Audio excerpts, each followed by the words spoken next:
So you can correct the tests, yep, just like the quizzes. So you can redo those and turn them back in.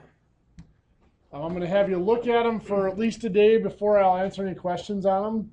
So obviously for you guys, that'll be over the weekend. On Tuesday, if there are any questions that you can't figure out what to do, let me know and we will go over them then. If you didn't get it back yet, I just haven't had a chance to. There's a couple that had to go through a different route to get to me. I have to get those and get those graded today for you. If you want to stop by later this afternoon today, I should be able to have them graded for you by then. Okay, so today we're going to start Unit 2. Unit 2 deals with fractions. So the first thing we need to do to get started with fractions, we need to understand the notation of fractions a little bit. Back in the first couple of days, we talked about a fraction like 3/4. And we talked about that numerator being a count, telling us that we have 3 of something, just like having 3 cows or 3 inches or anything else. And that denominator isn't really a number, it's a label or a name, like the inches or the cows. So the first thing we have to do in order to understand a fraction is we have to define what it is to be a fourth. And the easiest way to do that is just to go back to the old elementary school illustration of a pizza or a pie or whatever you want to think of.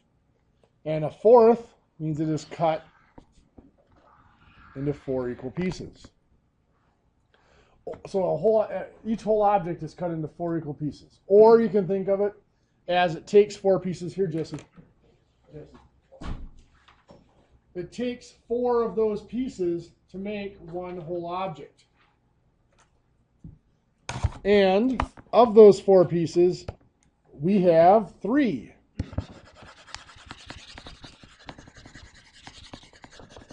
Like I said, I realize you've probably been seeing this illustration since elementary school, but it is actually very useful.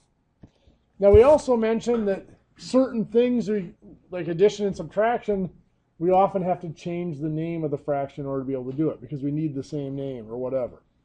So the first thing we need, once we've defined a fraction and what it means, the next thing we need to do is figure out how to rename it. One of the simplest ways we could rename it from this illustration would be to take each of those pieces and cut them into equal pieces. So what I'm going to do is I'm actually cut each of them into 3 equal pieces. Pretend these are equal. Now, how many pieces does it take to make one whole object? 1, 2, 3, 4, 5, 6, 7, 8, 9, 10, 11, 12. If you look at it, I had 4 pieces and I cut each of them into 3. 4 times 3 is 12. How many pieces do I have in blue there? 9. If I think about it, I had 3 and I cut each of them into 3 equal pieces. That's now 9 pieces. So it's now 9/12 after I cut it up. Do I have any more or less than what I did before? No, I have exactly the same amount. 3/4 is the same amount as 9/12. The reason for that is what I multiplied by here is actually 3 over 3. It is a fraction. The 3 on bottom means it takes 3 pieces to make a whole object. The 3 on top means I have 3 of them, which means I have one whole object. So what I did here is I multiplied by 1. And when I multiply by 1, what does it do to a number? Absolutely nothing. It can change the appearance like it did here, but it does not change the value. 3/4 and 9/12 have a different appearance. We change the appearance, but they have exactly the same value. This is what we call a unity fraction, and it is used a lot in math. Especially once we get to measurement conversions, we'll use unity fractions to convert measurements. They're equal to 1. They can change the appearance of the number, but they cannot change its actual value. So in practice, what we're normally going to be looking at,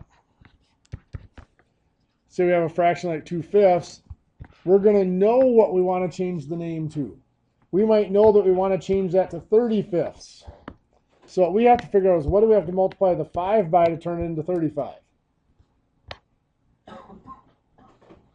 7. So we have to multiply the 2 by 7 as well, which will give us 2 times 7 is 14. 14 35ths has exactly the same value as 2/5.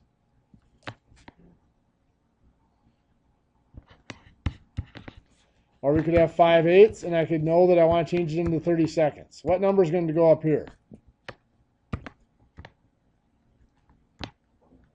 20. Good.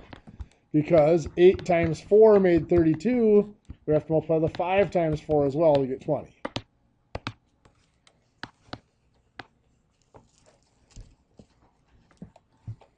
Sometimes, however, we don't necessarily need to rename it for functions. We just need to rename it to simplify things for ourselves, to make it easier to visualize. Here we can visualize that it takes 5 pieces to make a whole object, and we have 2 of them. Something like this. It's difficult to visualize that it takes 60 pieces to make a whole object, and we have 48 of them. Mine just doesn't quite deal with that so well. But what we can do is exactly the opposite of what we did up here. Up here we multiplied both the top and bottom, numerator and denominator, by the same number. Down here we can reverse that process. All we have to do is find a number that will divide both the numerator and the denominator. So 48 and 60, what's a number that will divide into both of them? 12. Perfect. 48 divided by 12 is 4. 60 divided by 12 is 5. 4/5. What if you didn't see the 12? Well, you could be looking at that as we talked about a couple days ago. They're both even, so we know both of them can be divided by 2. So that'd be 24 over 30. Well, they're both still even, so we can still divide by 2. Give us 12 over 15. Or they're not even anymore, but they're both divisible by 3. Very good. Giving us 4/5. We get to the exact same result, just took a little more time, a couple more steps is all. But I like doing, when I'm doing this, I don't sit there and struggle. We've always been taught you have to find the largest number that divides into both of them, what we called the greatest common factor a couple days ago. Yeah, and it is easier if you can find it. But what I've always done is I look at them. If there's a number, like in this case, since they're both even, it sticks out that it can be divided by 2. But once you divide by 2, often you get to numbers like this, where it's once they're a little bit smaller, it's easier to see what they divide by. It's a lot easier for me to see that 24 over 30 can be divided by 6 than it is to see that 48 over 60 can be divided by 12. So anyway, let's do something like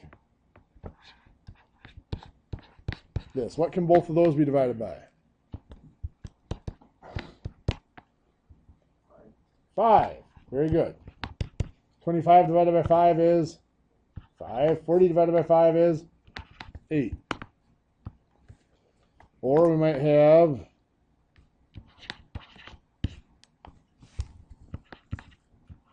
something like this. What can both of those be divided by? 7. Good. 28 divided by 7 is 4, and 49 divided by 7 is 7. Well, we can also run into something like this.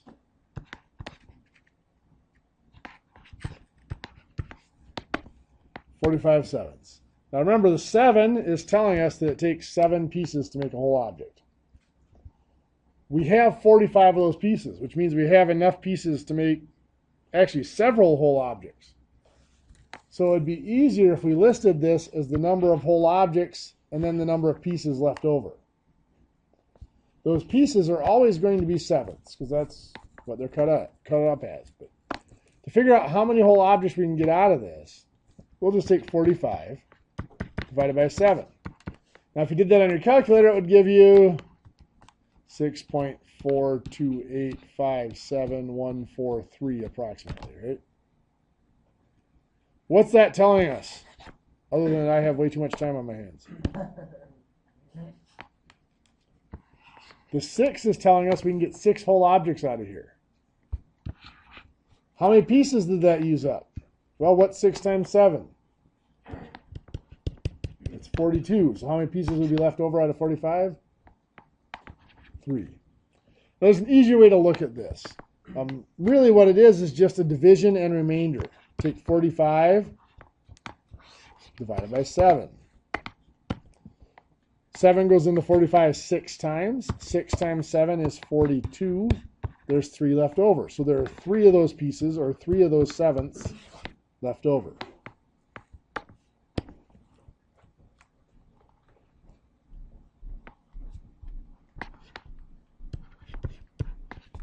So 23 fifths. Do the same thing. 23 divided by 5. 5 goes into 23 how many times?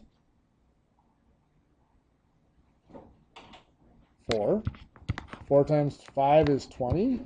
That's 3 left over. So there's 3 fifths. 4 and 3 fifths.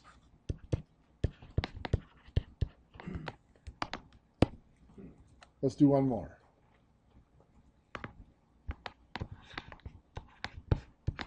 23 6. 23 divided by 6. 6 goes into 23 how many times?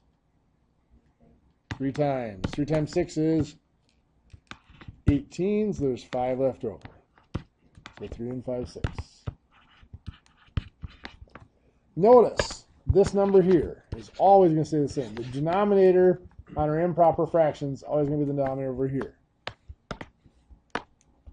This, by the way, when it's written like this with the numerator bigger than the denominator, it is called an improper fraction. Now, improper implies that there's something wrong with it. There really isn't anything wrong with it. We just don't like having them written that way because there's more than we can get a whole object out of it. It's simpler for us to see them with the whole objects. This is what we call a mixed number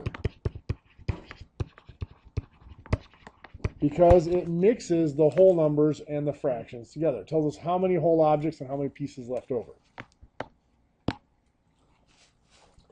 Well, sometimes it's handy for us to go the other direction. Here we were going from an improper fraction to a mixed number. When we're doing our calculations, there's going to be several times where it's easier for us to go from the mixed number back to the improper fraction. So we might have 3 and 1/5. If I want to turn that into an improper fraction, what I have to do is I have to take these 3 whole objects and bust them into pieces. Well, how many pieces does each of them have? 5. The denominator tells us how many pieces. 5 pieces. So that's going to be 3 times 5, or 15 pieces. Is that all I have is 15 pieces? No, I had 1 to begin with. So I have to add that to the 1 I already have. This will be 16 fifths. Or I might have 8 and 2/3. I'll take 8 times 3 is 24. So I have to add 24 more pieces to the 2 that were already there, so it's 26/3. Make sense?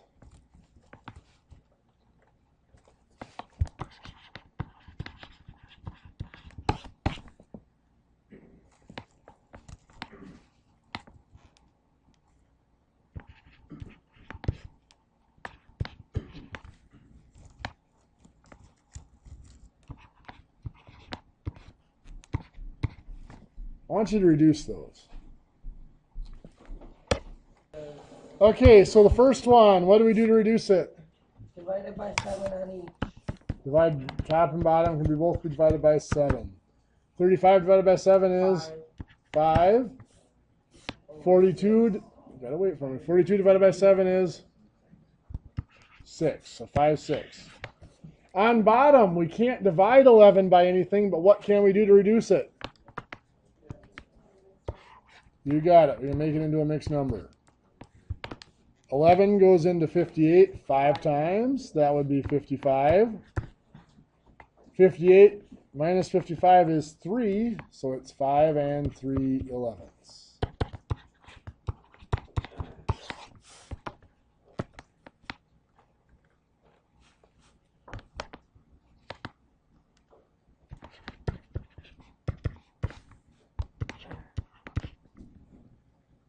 I want you to rename that fraction into 24ths and turn that into a mixed number, or into an improper fraction, I should say. Turn that mixed number into an improper fraction. So here, what's this one become? 16/24. Good. 3 times 8 makes 24, so 2 times 8 makes 16. What's this one going to become? 29. Good. 4 times 6 is 24, plus 5 is 29. Okay, so we can convert them and rename them. Let's start taking a look at doing some operations with our fractions. We saw a problem like this one back on the first day or two. And we had said we cannot add those the way they are written. We have to give them different names so that we can add. We can only add or subtract things with the same name. So the first thing we have to do is we have to look at finding what is that name going to be. Well, we talked about factoring and stuff a couple days ago. That would be a least common denominator or a least common multiple. Now, realistically, we've always been told we had to find that smallest one. We don't have to. It does not have to be the least common denominator. It just has to be a common denominator. So one thing we can always do is just multiply them. 3 times 5 is 15. You could make lists. If you count up by 5s, you got 5, 10, 15, 20, 25, and so on. 3, 6, 9, 12, 15. There you have a match, so you can stop there. You can do the factoring stuff that we looked at 2 days ago to find that least common denominator or least common multiple. That'll always work. But for most of you, you'll get to the point where you just start looking at them and you'll be able to see, you'll be able to tell what they need to be. This one is going to be 15, so we have to rename each of those. To get to 15, we had 3 had to be multiplied by 5 to get 15, so 1 times 5 is 5. What's this one going to become? 6. Good. 5 times 3 to get 15, so 2 times 3 is 6. And we just add. When we add, we combine the counts. 5 plus 6 is 11, and we keep the same name, so 11/15. Now, we're not going to spend any more time on simple fractions for addition. We're going to hit mixed numbers. Like 2 3/8 plus 5 1/6. You'll notice I always set them up vertically just because that's how I'm used to adding. It works easier for me. You'll also notice I'm lining up that fraction at the end of the number almost like it's just the last digit of the number. Because in fact, that's all it is the last digit at the end of the number. And it behaves exactly like that. Now I'm going to have to find common denominators, so I'm going to rewrite these. Some books don't rewrite the whole number portion. I always do, just so I don't forget about it. What's my common denominator going to be for 8 and 6? 24. Good.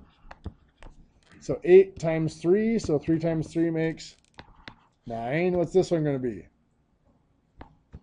Good, 4. 6 times 4 makes 24, so 1 times 4 is 4. And now I just go ahead and add. Just like we did with whole numbers, I start on the right and I work my way back to the left. 9 plus 4 makes 13 24ths. 2 plus 5 is 7.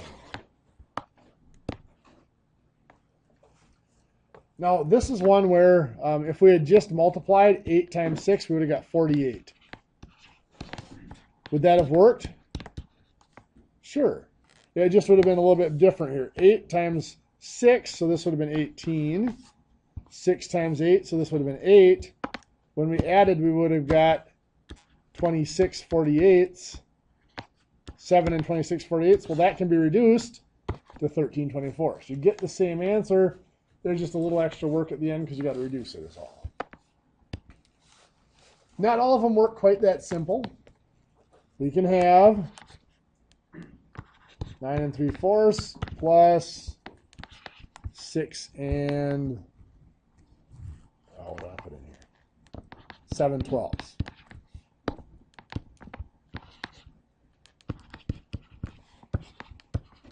First thing we need to do is find a common denominator, which is going to be what? 12. This one's already 12, so this is going to stay 7/12. What's this one going to become? 9/12. Perfect. So now we go to add. We got 9/12 plus 7/12 makes 16/12. What's wrong with that? What's improper fraction? It's more than 1. Oops, what happened there? So we can split that into 1 and 4/12. Just like with whole numbers, we're going to keep part and carry part. We're going to keep the 4/12, but we're going to reduce it to what? 1/3. Then we're going to carry the 1. Both 4 and 12 can be divided by 4 to make the 1/3. So now 1 and 9 is 10 plus 6 is 16. So 16 and 1/3.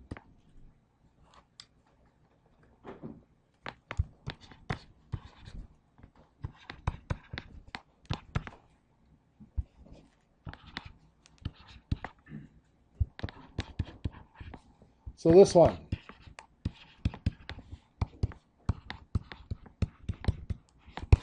What's my common denominator going to be? 15. Good. This is going to be 10, and this one 12.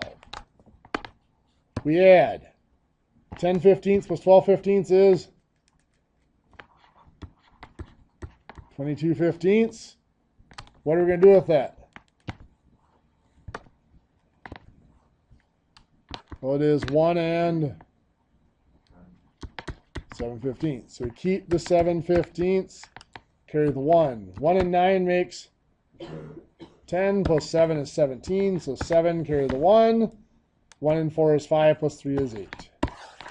So it works just like whole numbers. It's just we have that extra digit at the end that's the fractions. Subtraction works the same way. I'm not going to do any simple fractions. We're going to start right out with the mixed numbers.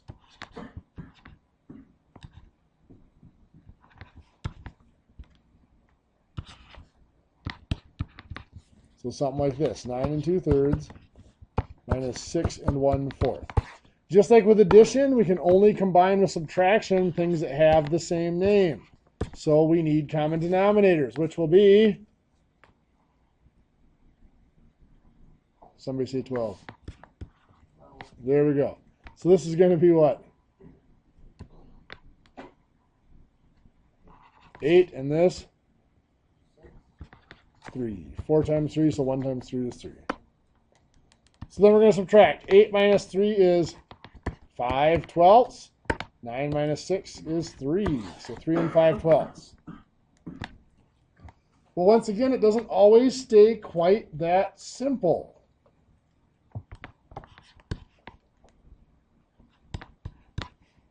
Actually, I'm just going to go ahead and write them vertically, get it over with. We have 7 and 1/4 minus 2 and 5/6. What's my common denominator? Be 12. What's going to go up here? 3, and down here, 10. So we've got 3/12 minus 10/12. We have an issue there, don't we? We're going to have to borrow. This will be a 6. What we borrowed here is 1, but remember, a fraction is pieces. How do we know how many pieces are in that one item we borrowed? The denominator is 12. So we borrowed 12 pieces. 3 plus 12 is 15/12. I'm going to pause here. Does everybody see where the 15 came from? Okay. So I have 15/12 minus 10/12. 15 minus 10 is 5/12. 6 minus 2 is 4. Let's do another one of those.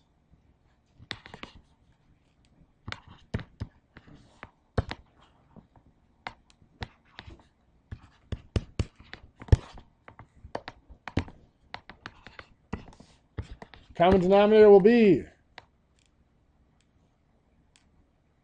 between 5 and 8. It's going to be 40. This is going to be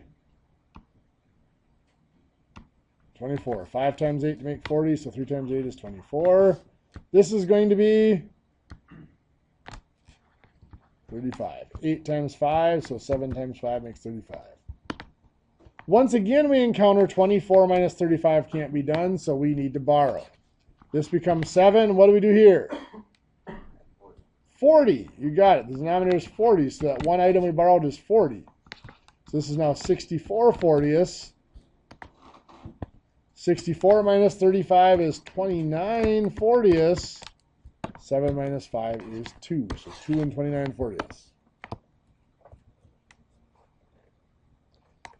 Let's move on to multiplication.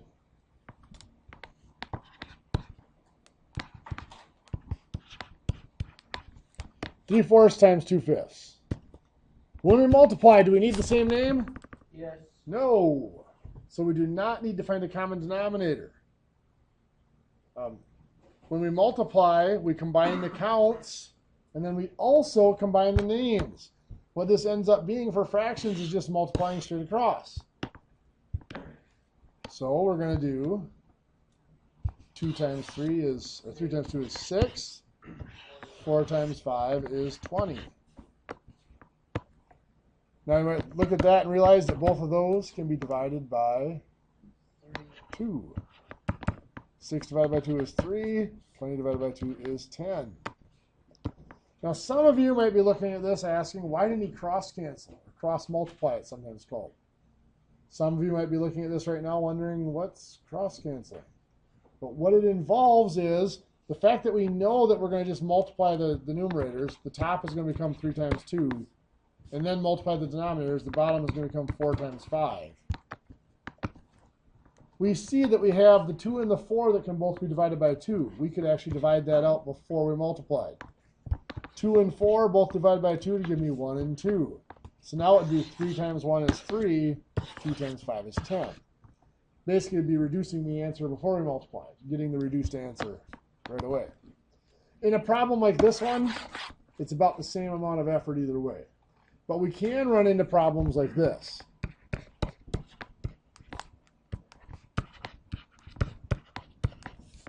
Where we could multiply this out. 24 times 35 is 840, and 25 times 36 is 900. And we could reduce that.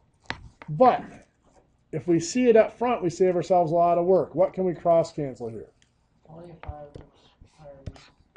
25 and 35 can both be divided by 5 to give me 5 and 7. Anything else? 24 and 36 can both be divided by 6, would give me 4 and 6. They can still be divided by 2, give me 2 and 3. So now, just like with reducing our fractions, we could go multiple steps there if we need to. 2 times 7 is 14, and 5 times 3 is 15. If we would have multiplied it out to get 840 over 900, it would reduce to 14/15. Both of those can be divided by 60, or by 10 and by 2 and by 3, however you want to do it. You would eventually get down to 14/15. Well, once again, we're not going to waste time on a lot of examples with just fractions. We are going to jump up to mixed numbers, like this one.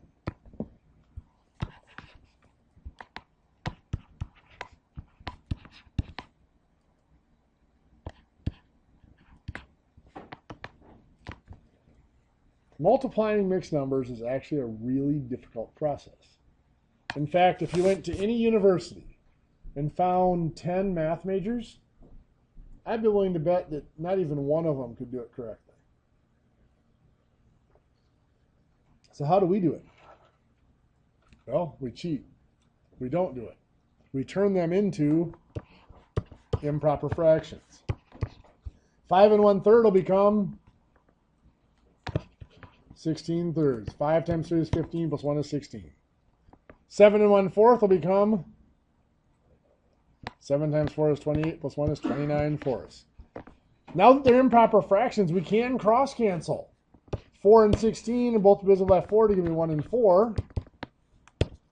4 times 29 is 116. 3 times 1 is 3. And then we have to reduce that back down. 3 goes into 11 3 times. That's 9 with 2 left over. Bring down the 6. 3 goes into 26 8 times. That'd be 24 with 2 left over. 38 2/3. Now, just to satisfy curiosity, does anybody want to see how we'd actually multiply the mixed numbers? A couple of you are nodding. So 5 1/3 times 7 1/4. Just like when we do 35 times 28, the 8 has to multiply the 5, but also the 3. Same thing here. 1/4 has to multiply the 1/3, but also the 5. So we have 1/4 times 1/3 is going to be 1/12. But we also have to do 1/4 times 5. How do we multiply a fraction by a whole number? We make the whole number a fraction by putting it over 1, 5 over 1. So that's 5 over 4, or 1 1/4. Now we have to do 7 times 1/3. So 7 over 1 times 1 over 3 is 7/3, or 2 1/3. And then just 7 times 5, which is 35. Now we have to combine all those, which is going to require a common denominator, and it appears to be 12. So that stays 1/12. This will be 1 3/12. This is going to be 2 4/12, and just a 35. So we're going to add up. 1 and 3 is 4, plus 4 is 8/12, otherwise known as 2/3. 1 and 2 is 3, plus 5 is 8, and 3, 38 2/3. We get the same answer. That's a lot more work, isn't it? To be honest, you'll never see me do this again. From now on, I stick to the improper fractions. I just showed you that just to make you appreciate the improper fractions a little more. So let's do 7 3/4 times 5 1/5. And of course, we're going to do the improper fractions. We're not silly. We'll do it the easy way. What's this become? 31/4. Good. And this will be 26. And again, we can cross cancel now once they're improper. So 4 and 26 can be divided by 2 to give me 13 and 2. So we're at 31 times 13 is 403, I believe. 2 times 5 is 10. If we divide that out, 403 divided by 10. 10 goes into 44 times. There's nothing left over. Bring down the 3. 10 does not go into 3, so that's a 0.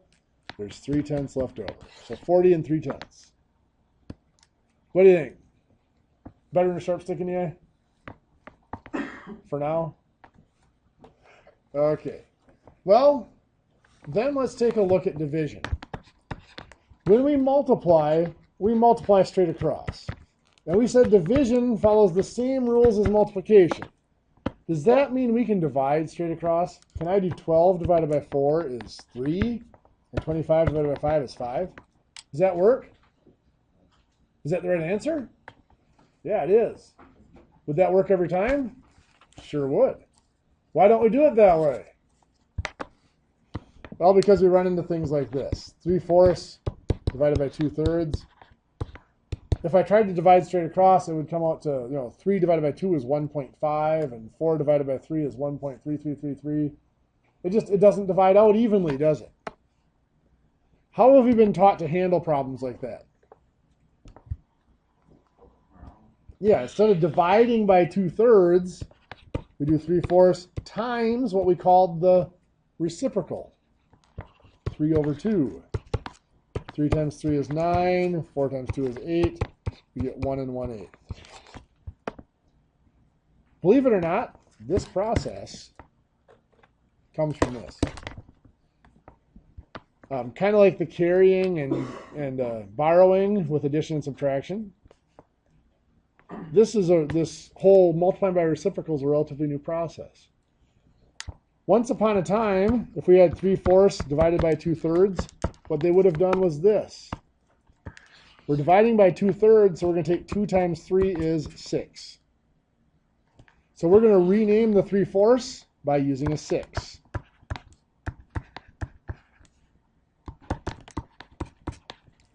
So 3 times 6 is 18. 4 times 6 is 24.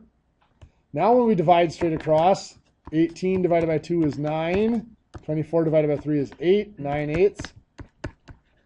Or 1 1/8. Same answer. So now the big question, how did we get from this process to multiplying by a reciprocal? Not as big of a leap as you might think.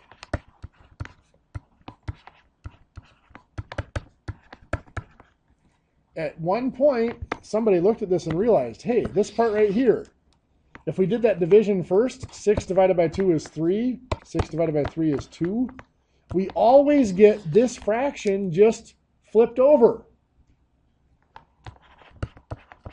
And then we're multiplying. So rather than actually going through all these steps, we can just skip over that step and turn this into a reciprocal and multiply. In fact, they came up with that name to call that the reciprocal at that point. Defined it that way. So this whole idea of multiplying by a reciprocal is just a shortcut. It's skipping several steps in that longer process. But we don't care. We're just going to use it. So let's go ahead and do some examples. Again, we're going to skip up into the mixed numbers instead of the simple fractions. So let's take 8 3/4 divided by 2 1/3. Now it makes sense that if we're going to turn this into multiplication, we're going to have to do the exact same things that we did with multiplication, which means we're going to make them into improper fractions. This is going to become 35/4. 8 times 4 is 32 plus 3 is 35. This will be 7/3. Is this multiplication now? Say no. It's not. Still division. How do we turn it into multiplication? Remember, the first number doesn't change. The division is acting with the second number. We take the reciprocal of that, 3/7. So we're going to multiply by 3/7. So 35 times 3 is 105. 4 times 7 is 28. We reduce that down. 28 goes into 105 3 times. That's going to be 84. With how much left over? 21. 21 28s are 3/4. I actually missed this one on the way through. I could have reduced the 7 and the 35 to get 5 and 1, which would have given me 3 times 5 is 15 and 1 times 4 is 4. Would have probably made that a little bit easier to reduce later. Still comes out to 3 3/4. Well, let's do at least one more example of the division, and then we'll get you some homework to do.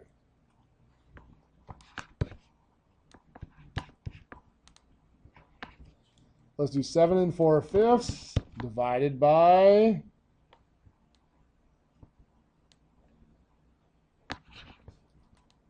2